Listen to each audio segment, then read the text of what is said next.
kepolisian Polres Sumatera. Rencananya sabu akan diedarkan pelaku di Kalimantan Tengah dan Kalimantan Selatan. Nonton apaan? Seru banget kayaknya. Tadinya aku nonton resep, nggak taunya ini Apa ini? narkoba banyak banget, 33 kilo. Oh, di mana ini? Oh, ini yang berita terbaru kemarin. Benar, di Kalimantan itu. Oh, Ngeri sekali sekarang. Nah, ini sekarang narkoba ini sudah mulai merajalela. Iya, benar sekali. Bahkan ini sampai ke pelajar-pelajar juga. Betul, Nah, Mas. gini aja, aku Gimana punya ya? teman dokter. Nah, ini dia spesialis forensik ya. Iya, Tapi iya, dia iya. kalau membahas tentang narkoba, wah sip banget. Oh, Nanti biar perfect. para masyarakat tidak terjerat narkoba seperti ini. Iya, biar teredukasi. Mau, Iya. mau tak panggilin ya? Oke, Tolong, Mas, siap. aku kok Ini ada deg-degan namanya ini. Dokter Dian. Iya. Saya telepon dulu ya. Oke. Oke. Pelanin dikit dong. Oh, iya, Ini aku baik, tak baik, telepon baik. Dokter Dian. Diduga sabu akan diedarkan di wilayah Kalimantan Tengah dan Kalimantan Selatan. Halo. Assalamualaikum. Ya, oh iya, Dok. Unggul, Dok. Ini loh, Dok, tadi barusan nemenin Mbak Ina, dia lagi nonton resep, diganggu berita tentang narkoba, Dok. Nah, iya. Nah, betul. Bisa nggak, Dok, kira-kira nanti kalau datang ke acara kami, biar masyarakat bisa tahu tentang bahaya narkoba? Oke, siap. Oke. Baik, Dok. Saya tunggu ya, Dok. Waalaikumsalam warahmatullahi wabarakatuh. Bisa ya? Bisa. Oh, Oke, sip. Kita Oke. persiapan dulu ya. Oke, baik.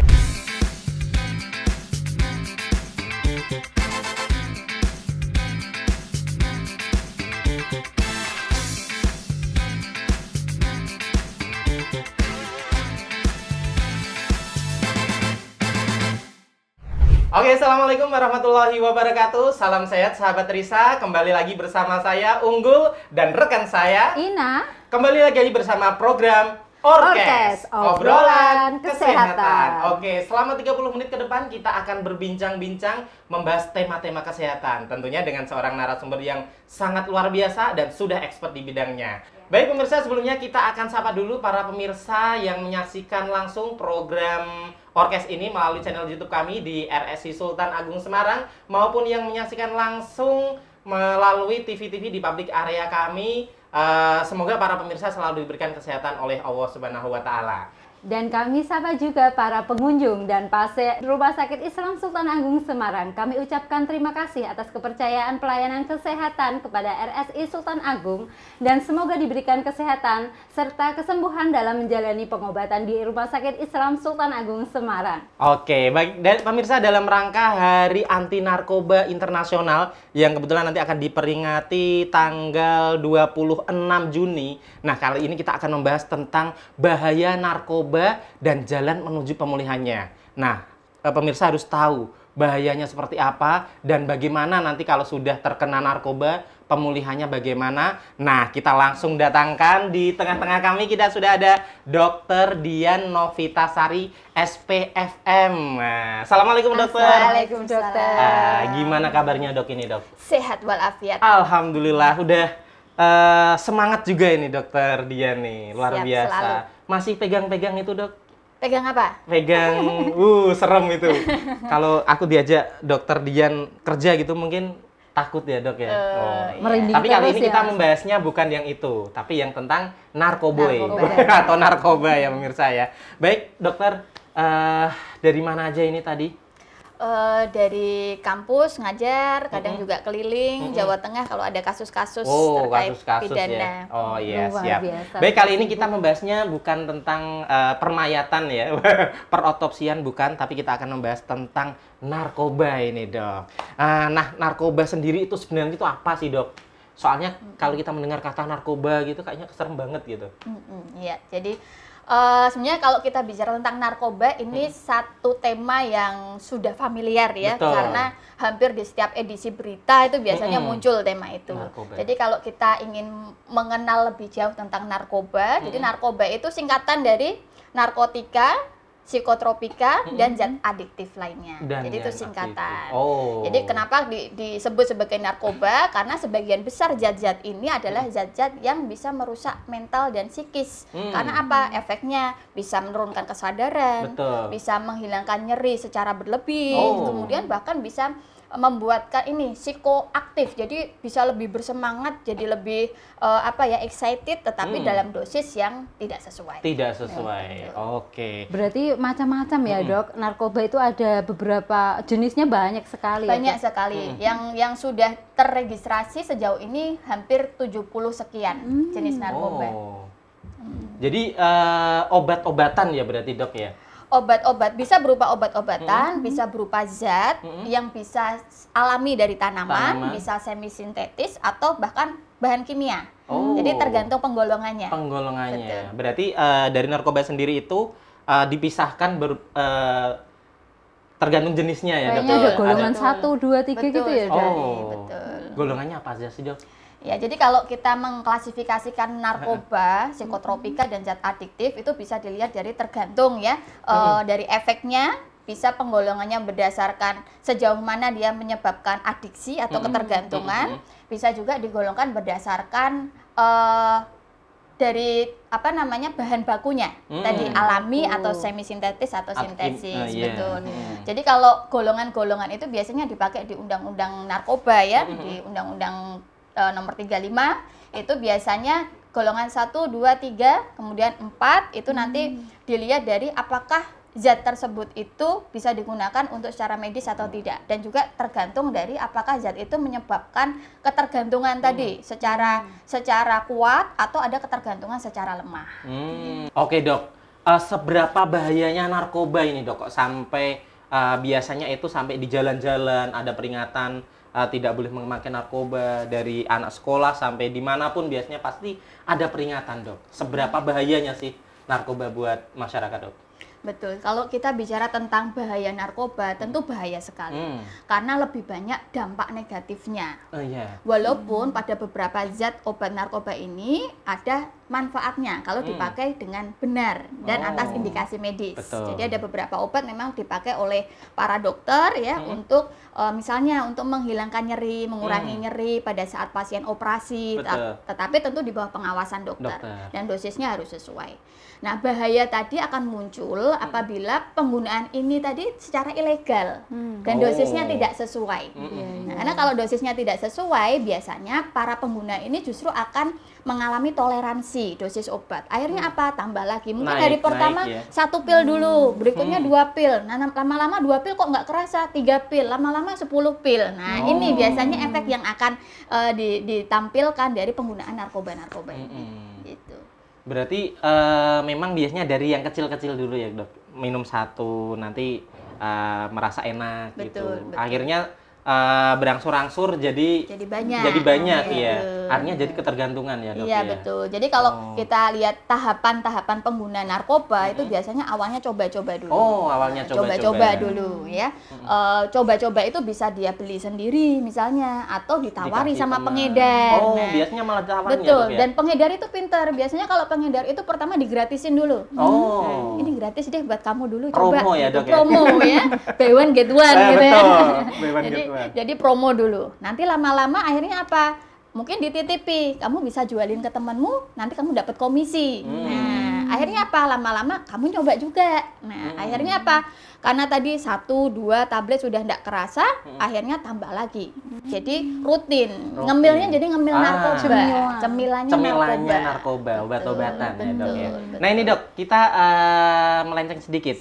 Kalau dikategorikan tadi kan ada beberapa ya. Kita kadang juga melihat itu di jalanan itu kadang ada anak-anak anak-anak jalanan itu ya, pakai lem itu, Dok, yang dihirup itu. Apakah itu termasuk juga dari bagian dari narkoba, Dok? Betul, itu juga termasuk variannya ya, karena kalau kandungan-kandungan terutama zat adiktif itu kan intinya zat yang akan menyebabkan ketergantungan ya, termasuk tadi narkoba itu tidak hanya masalah pil-pil saja ya, bentuknya bervariasi, ada yang bentuknya pil, ada yang tablet, ada yang berupa zat yang bisa dihirup ya, contohnya tadi salah satunya lem tadi ya, lem itu. Karena ketika itu dihirup, maka zat baunya itu dia akan mempengaruhi sistem saraf kita. Efek yang ditimbulkan tadi jadi ngefly ya, jadi hilang kesadaran, jadi tenang ya. Jadi ini efek-efek yang biasanya kalau kita lihat backgroundnya para pengguna narkoba itu biasanya orang-orang yang lari dari masalah, yang banyak pikiran, yang stres, merasa kesepian di rumah, broken home. Akhirnya karena banyak pikiran itu pelariannya adalah apa? Pengen tenang. Nah, pengen tenang dengan cara apa? Tadi narkoba. Narkoba ya. Betul. Sampai pelariannya ke sana. Terus bagaimana sih dok sampai kok narkoba bisa memengaruhi otak kita, tubuh kita gitu? Cara kerja. Cara kerjanya seperti apa, ya. Jadi kalau kita bicara tentang cara kerja tentu tergantung dari jenis zatnya tersebut dan cara masuknya tadi ya, dengan diminum atau ditelan atau dihirup tadi ya. Nah, tetapi sebagian besar efeknya adalah memiliki efek langsung ke sistem saraf pusat. Ya, karena apa? Kalau kita bicara sistem saraf pusat itu kan mengatur seluruh metabolisme tubuh, termasuk apa? Rasa nyeri, kemudian kesadaran kita, kemudian mengatur irama tidur kita, irama nafsu makan. Nah, ketika ini nanti terganggu oleh adanya narkoba, maka fungsi-fungsi tubuh tadi juga akan terganggu. Maka yang akan ditampilkan oleh para pengguna narkoba itu biasanya apa? Jadi tergantung zatnya tadi ya, ada yang jadi lebih tenang, nge-fly. Tapi ada juga tipe lain yang justru malah jadi melek terus nih. Jadi gitu jadi ya, doping jadi ya, doping obat ya. Jadi doping untuk supaya dia kerja terus, bisa semangat terus misalnya. Ini beda ya. sama kopi ya dok tapi? Kopi pun itu kan nanti kalau kopi itu kan ada kafeinnya ya, kafeinnya. Tentu saya soalnya ada ngopi kalau pas lagi ada kerjaan yang harus dikerjakan. Biar semangat. Tapi kalau berlebihan juga nggak bagus boleh ya, juga. betul. Iya, karena kopi juga bisa menyebabkan adiksi juga adiksi ya. juga ya. Oh iya. Ketergantungan juga. Nah, tadi balik lagi, maka tampilan gejala yang akan dimunculkan adalah tadi tergantung variannya ya, ada yang justru malah merasa dada berdebar-debar, jadi excited, jadi melek terus ya, atau justru bahkan kebalikannya, kalau ini dosisnya sampai ketinggian, dia tidak punya toleransi lagi terhadap dosis itu, bisa gelisah, keringat dingin, bisa bergetar ya, bahkan bisa sampai ke kematian.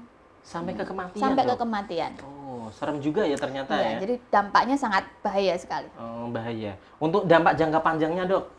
Dampak jangka panjang ya, kalau kita bicara dampak dari narkoba itu tentu baik secara medis maupun secara sosial itu ada dampaknya semua. Kalau secara medis untuk tubuhnya dia sendiri tadi metabolisme tubuh kan jadi tidak bagus ya.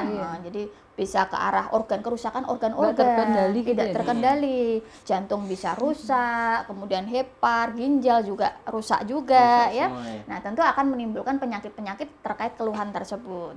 Nah, kemudian apa? Biasanya salah satu efeknya adalah jadi nafsu makannya berkurang. Maka pengguna-pengguna narkoba jadi kurus-kurus itu ya, Dok? kurus-kurus. Nggak saya ya? Iya, berarti ini bukan pengguna. Bukan pengguna ya, Dok? Itu bukan pengguna ya. Saya kurus loh. Iya, jadi biasanya nafsu makan turun, akhirnya berat badan akan turun. Nutrisinya jadi turun juga. Jarang tidur, istirahat tidak cukup, akhirnya apa? Stres juga akan bertambah. Jadi tidak menyelesaikan masalah, tapi menambah masalah dari masalah. Oh, nggak kayak pegadaian ya, Dok? Iya, betul. Mengatasi masalah tanpa masalah. Kalau narkoba jadi masalah. Betul. Jadi itu kalau efek medis. Kemudian efek sosialnya apa? Biasanya kalau efek sosial kaitannya dengan narkoba tadi mengakibatkan perubahan perilaku. Oh, iya benar. Perubahan perilaku. Contohnya apa? Orang jadi lebih sensitif, gampang marah ya. Kemudian jadi tidak peka dengan pekerjaan, jadi sering bolos kuliah, bolos kerja ya. Kemudian antisosial biasanya, jadi lebih suka menyendiri. Karena faktor misalnya takut ketahuan kalau ternyata saya pengguna nih ya, atau memang lebih nyaman untuk sendiri karena untuk butuh waktu dia menggunakan narkoba tadi. Jadi secara sosial pun akan berdampak ya, akhirnya dia terpisah dari masyarakat. Nah, ini kalau secara ilmu sosial dengan antisosial begini justru juga akan berpengaruh pada medis juga. Tubuhnya tadi juga begitu. Oh iya. Ngeri bahayanya ya. Iya, ngeri. Iya, betul. Luar biasa, sangat berbahaya ya. Nah, ini kalau sudah terlanjur gitu gimana, Dok? Iya, cara kalau penanganannya gimana, Dok? Penanganannya ya, tentu kalau kita bicara penanganan ini tidak bisa hanya niat dari penggunanya saja, tapi butuh peran dari berbagai pihak. Ya penggunanya sendiri harus punya niat ingsun tadi ya, niat ingsun untuk berhenti. Betul. Keluarga support system terutama, keluarga primer, ayahnya, orang tuanya, ibunya ya. Nah, kemudian apa? Lingkungan terdekat, misalnya apa? Tetangganya lingkungan sekolahnya, lingkungan kerjanya ya. Karena tadi kalau dampak sosial juga kadang kalau kita sudah tahu, oh dia suka pakai narkoba nih, suka ngepil gitu ya, labeling itu akan nempel di dia. Ya. Wah, kita jangan deket-deket, udah jangan temenan sama dia. Jauhin aja. Nanti kita ketularan. Kita ketularan. Nah, ya jadi justru malah kadang ini yang jadi menyebabkan pengguna ini jadi semakin terpuruk lagi karena tidak ada yang merangkul, tidak ada yang memberikan tadi ya pemahaman, memberikan nasihat gitu ya. Nah, akhirnya apa? Tadi tambah lagi jadi pecandu. Jadi pecandu. Kalau sudah pecandu, lebih bahaya lagi kalau dia justru malah jadi pengedar juga. Ikut-ikutan ya, Dok, ya. Mengedarkan. Biar bisa menikmati gratis gitu. Betul. Dan ini fenomena ini sampai saat ini pun juga sangat memprihatinkan ya, Mas ya. Kenapa? Karena bahkan usia-usia sekolah banyak kasus-kasus pasien di poli kita itu pengguna-penggunanya justru remaja. Usia sekolah, anak SMP, anak SMA, bahkan di beberapa, mohon maaf, di pondok pesantren, ya santri-santri itu ternyata juga banyak peredaran narkoba seperti ini. Gitu. Masuknya gimana ya, Dok, kayak gitu ya? Ya, kalau kita bicara masuknya dari mana, tentu bisa dari segala arah ya. Dari pergaulan di luar yang memang tidak bisa dikendalikan gitu ya. Atau kedua, pengedar itu pintar, Mas. Tadi ya, pengedar itu bisa masuk ke segala arah dengan teknik-teknik tadi ya, promo tadi misalnya ya, gretongan dulu, buy one get one dulu misalnya ya. Dan peredarannya itu juga macam-macam. Ada yang misal dimasukkan dalam makanan, dimasukkan dalam minuman kemasan ya. Atau bahkan mungkin ini diperkenalkan bukan sebagai narkoba, tapi ini obat vitamin loh. Doping tadi, ini vitamin. Biar nanti kalau ngaji melek terus ya. Biar nanti kalau sekolah ngerjain tugas melek terus gitu ya. Betul. Gitu. Oke. Nah, ini untuk yang sudah terlanjur memakai gitu tadi, Dok ya. Sudah kecanduan gitu kan biasanya mereka tadi seperti tadi yang sampaikan Dokter Dian pengen sembuh. Nah, itu untuk menyembuhkannya sendiri biasanya tadi kan sudah ada peran dari keluarga, dari orang-orang terdekat. Nah, yang secara medis atau yang khusus gitu, ada yang khusus nggak, Dok? Apakah nanti harus disendirikan, dilarang memakai selama berapa bulan gitu? Di rehab atau di apa? Di rehab itu, Dok. Betul. Jadi kalau untuk yang sudah terkena itu ya efeknya tadi, nanti harus melakukan rehabilitasi medis dan rehabilitasi sosial. Jadi ada dua jenis ini. Rehabilitasi medis berarti kita akan screening dulu. Sudah sampai mana nih kelainannya karena narkoba tadi, ada nggak kerusakan-kerusakan organ, dampaknya secara medis sudah sejauh mana. Nah, ini nanti bisa ditangani oleh tenaga medis dengan dokter ya. Kemudian yang kedua rehabilitasi sosial. Nah, artinya apa? Karena ada dampak sosial tadi, kita harus mengembalikan percaya dirinya. Nah, karena biasanya kalau pengguna ini sudah kadung dilabeli tadi oleh masyarakat, akan malu, akan takut untuk kembali lagi ke masyarakat. Jadi ada rehabilitasi sosial biasanya nanti dengan psikolog, dengan psikiater untuk mengembalikan lagi tadi ya. Nah, kemudian apa yang bisa kita lakukan biasanya kalau ada pecandu atau pengguna, pemakai seperti ini ya, segera untuk lapor. Nah, segera untuk lapor ke sentra-sentra untuk rehabilitasi, ya. Bisa nanti ke fasilitas-fasilitas kesehatan yang sudah ditunjuk oleh pemerintah. Itu ada sudah ditunjuk ya institusi-institusi untuk menerima laporan tadi ya terkait kejadian narkoba. Kemudian bisa juga kelapor ke polisi setempat ya. Biasanya di Polres-Polres itu ada bagian Ditres Narkoba. Nah, jadi beliau-beliau pun juga nanti akan concern di bidang narkoba terkait memfasilitasi juga ini rehabilitasinya akan diarahkan kemana. Dan juga nanti akan di-screening apakah ini ya hanya pemakai saja atau pemilik saja atau dia juga pengedar juga, atau jangan-jangan malah yang punya tumbuhannya. Jadi nanti nanam sendiri di yang rumah nanam ya. sendiri ya, menanam itu juga nanti bisa kena pidana juga. Kena gitu pidana juga. ya. Nanti akan di-screening oleh polisi setempat. Justru kalau tidak lapor, kita tahu tapi tidak lapor, nah ini nanti akan jadi dikira melindungi ya, Dok iya, ya. betul. Jadi lebih baik lapor segera. Pertolongan sedini mungkin akan lebih bagus untuk pemakai daripada nanti terlambat. Betul sekali. Nah, Dok, kalau kita bicara tentang rehabilitasi tadi ya, tiap orang itu ada perbedaan nggak, Dok? Berapa lama masa rehabilitasinya gitu, Dok? Apakah ada yang cukup 1 bulan ini sudah selesai, atau yang sampai 1 tahun gitu dok? Ya. Tergantung itunya mungkin ya? Betul. Kalau untuk lama durasi rehabilitasi ya itu juga melihat dari profil pasiennya dulu, tergantung. Pertama, tingkat adiksinya dia sudah sejauh mana? Apakah adiksinya, ketergantungannya masih rendah, sedang, atau sudah adiksinya terlalu tinggi gitu ya, bahkan sampai muncul gejala-gejala kecanduan tadi ya. Jadi kalau durasi untuk rehabilitasi itu pertama melihat dari tingkat adiksinya dulu. Apakah dia ketergantungannya ringan, sedang, atau berat. Tentu semakin tinggi dia resiko adiksinya, rehabilitasinya akan semakin lama. Ya. Kemudian yang kedua tergantung dari tadi keinginan untuk dia sembuh ya, niatnya dia. Makin niatnya bagus, maka effort usahanya dia akan lebih bagus, akan lebih cepat pemulihannya. Ya. Oke, betul sekali. Gitu. Dalam masa pemulihan itu dok, rehabilitasi itu tantangan yang terbesar itu apa dok yang dialami oleh si pecandu ini? Ya, tantangan terbesarnya adalah kalau dari sisi medisnya biasanya akan muncul gejala-gejala putus obat. Ya, jadi kalau begitu dia berhenti nih tidak menggunakan narkoba itu, maka tubuh ini juga akan bereaksi, akan merespon. Gejala putus obat itu bisa tadi jadi gaduh gelisah, keringat dingin, bahkan sakau bisa ya dok istilahnya. Sakau ya, betul bahasa ngetrennya sakau ya. Nah, ini juga harus didampingi oleh tenaga medis ketika itu muncul ya. Kemudian yang kedua, kesulitannya apalagi untuk bisa pemulihan tadi ya. Sembuh sosial itu yang sulit. Ya. Ada beberapa kasus juga akhirnya ketika dia sudah direhabilitasi, kemudian keluarganya sudah tidak mau menerima. Nah, jadi untuk kembali lagi ke rumah juga sulit ya. Akhirnya apa? Begitu sudah selesai rehab, di rumah tidak diterima, lingkungan family primernya tidak support, lari lagi ke narkoba balik lagi ya dok ya, kambuh lagi banyak itu lagi. Contohnya ya artis-artis ya, kayaknya sudah direhab udah keluar ketangkep lagi kasus yang nanti sama, balik lagi ini keluar ketangkep lagi, residivis jadinya residivis langganan. Oke.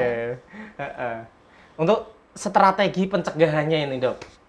Ya, strategi pencegahan ya, jadi kalau strategi pencegahan tentu harus semua pihak ya. Yang pertama tentu dari pihak pemakainya dulu. Dia harus punya niatan untuk berhenti. Komitmennya yang harus dikuatkan. Komitmen ya. Semua itu kan kembali lagi ke komitmen ya. Kalau saya sudah niat mau berhenti, ya harus usahanya untuk berhenti. Yang kedua keluarga tadi. Ya, terutama pendidikan agama, moral, etika, akhlak ya. Itu penting sekali karena sekolah pertama itu kan ada di rumah, terutama orang tua. Kalau makanya rata-rata pasien-pasien di poli kami itu pengguna ini biasanya broken home. Yang orang tua sudah bercerai, pengawasan orang tuanya kurang, atau orang tua yang terlalu sibuk ya. Akhirnya anaknya pelarian dengan teman-temannya. Ya kalau circle-nya bagus, kalau circle-nya ternyata ke arah negatif tadi ya. Nah, jadi yang kedua tadi penanaman akhlak, moral, pendidikan agama itu juga penting sekali di lingkungan primer ya, keluarga. Yang ketiga adalah lingkungan terdekat, entah itu sekolah atau lingkungan kerja ya, atau lingkungan tetangga. Nah, itu juga harus memberikan support yang baik juga pada masa pemulihan ya. Dengan cara apa? Tidak menghakimi, tidak memberikan just labeling tadi yang negatif ya, justru malah harusnya dirangkul. Yuk kita melakukan kegiatan yang positif misalnya, atau membuat apa aktivitas-aktivitas sosial yang memang lebih positif, apa kerja bakti atau kumpulan dengan taruna misalnya ya, karang taruna ya, jadi atau mengadakan pengobatan massal atau bersih-bersih massal. Nah, jadi supaya teralihkan untuk keinginan dia mau pakai narkoba tadi.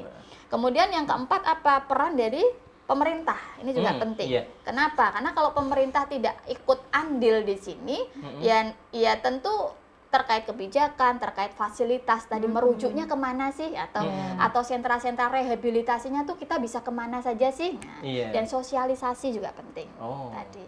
Jadi harus semua pihak. Kalau hanya pemakainya saja tentu akan sulit. Akhirnya tadi jadi residivis, kembali lagi. Gitu. Baru mau sembuh nggak diterima, balik lagi. Oke.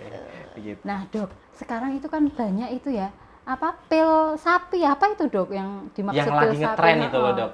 Ya, jadi kalau kita melihat fenomenanya di masyarakat sekarang ke anak-anak remaja saat ini begitu ya, sebenarnya akses untuk mendapatkan narkoba itu kok terlihat mudah ya, Gampang mudah ya. dan murah. Murah. Ya. Oh, murah ya dok sekarang? Murah. Oh. Jadi kalau kami tanya begitu ya pada para pemakai, dapatnya dari mana? Oh, dari teman. Oh, banyak pakai yang temanmu yang pakai seperti ini banyak. Oh, harganya berapa? Kadang gratisan dok. Oh. Kadang gratisan. Kadang ada yang sebutir itu Rp1.000. Rp1.000? Iya, jadi dijualnya tadi biasanya gerenjengan. Oh, gerenjengan. 20.000 dapat 10. Nah, itu kan kalau untuk usia-usia anak sekolah uang saku saja bisa Betul, beli. enteng ya, Dok. Ya, bisa didapat ya. Udah bisa nge-fly. Betul, sudah bisa nge-fly ya. Contohnya seperti tadi pil sapi ya. Pil sapi itu juga banyak sekali. Pil sapi, pil koplo, pil kuning ya, sebutannya macam-macam ya. Karena tadi efeknya tadi untuk anak-anak remaja ini ya langsung ya nge-fly, tenang, sedatif tadi ya. Itu yang biasanya efeknya dicari oleh anak-anak remaja. Oleh ini. anak-anak remaja. Dan awalnya tadi coba-coba pun bisa karena keinginan sendiri atau dipaksa teman oleh kelompok. ya. Karena kalau usia remaja itu kan fase yang pengen pembuktian jati diri. betul. Ya, ini kalau lo nggak pakai, lo nggak gaul. Lo nggak usah temenan sama gua. Iya, lo nggak circle gua. Gitu. Circle gua, lo Akhirnya gua. apa?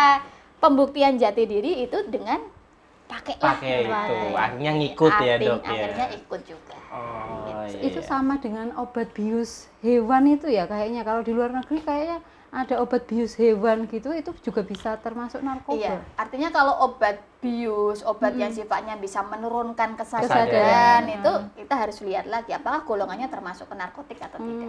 Seperti itu ya dok. Oke dok, terakhir dok, ini pesan-pesan buat masyarakat ini dok terkait narkoba ini dok, buat sahabat Risa yang menonton tayangan orkes ini dok. Iya. Jadi untuk sahabat-sahabat Risa tersayang yang ada di rumah ya, untuk diri sendiri ataupun untuk keluarga atau anak-anak kita atau lingkungan kita, apabila kita mengetahui adanya penggunaan narkoba, maka segera untuk lapor, segera untuk kita rangkul bersama, dan jangan sampai generasi-generasi yang berikutnya, generasi nusa dan bangsa ini rusak karena narkoba. Stop untuk narkoba. Oke, Stop. luar biasa. Baik pemirsa, seperti yang disampaikan oleh Dokter Dian tadi ya, betapa berbahayanya narkoba. Untuk itu para pemirsa ataupun keluarganya atau siapapun jangan sampai berhubungan dengan narkoba. Yang namanya narkoba itu nggak ada yang mengenakkan atau membuat kita jadi benar-benar enak, nggak, itu cuma sementara. Tapi kalau sudah kecanduan, nah itu yang bahaya. Tapi jangan khawatir kalau ada keluarganya ataupun temannya atau siapa, segera dilaporkan ke pihak yang berwenang agar segera ditangani dan bisa disembuhkan. Nah, ini untuk narkoba ini pesan dari Bang Kuncoro, Bang Unggul, jauhi narkoba, dekati musola. Pokoknya itu aja, biar lebih tenang hatinya. Jadi kalau lagi gelisah lagi itu ke musola aja. Sholat nanti insya Allah tenang. Oke, baik. Dokter Dian, terima kasih sudah meluangkan waktu datang ke orkes ya. Nah, sangat bermanfaat ini. Biar para pemirsa ini tahu tentang narkoba juga. Dampaknya apa segala macam ternyata banyak sekali. Oke, baik. Baik pemirsa, sampai di sini dulu perjumpaan kita. Saksikan terus program Orkes, obrolan kesehatan di channel kesayangan kita di RSI Sultan Agung Semarang, dan jangan lupa tentunya saluran Hospital TV Sultan Agung Semarang juga. Jangan lupa like, subscribe, dan komen, supaya tidak ketinggalan info-info yang ada di Orkes atau di saluran Hospital TV Rumah Sakit Islam Sultan Agung Semarang. Baik pemirsa, saya Unggul dan rekan saya Ina. Sampai ketemu lagi di program Orkes selanjutnya. Saya mewakili kru yang bertugas juga, mohon undur diri. Wassalamualaikum warahmatullahi wabarakatuh. Dadah.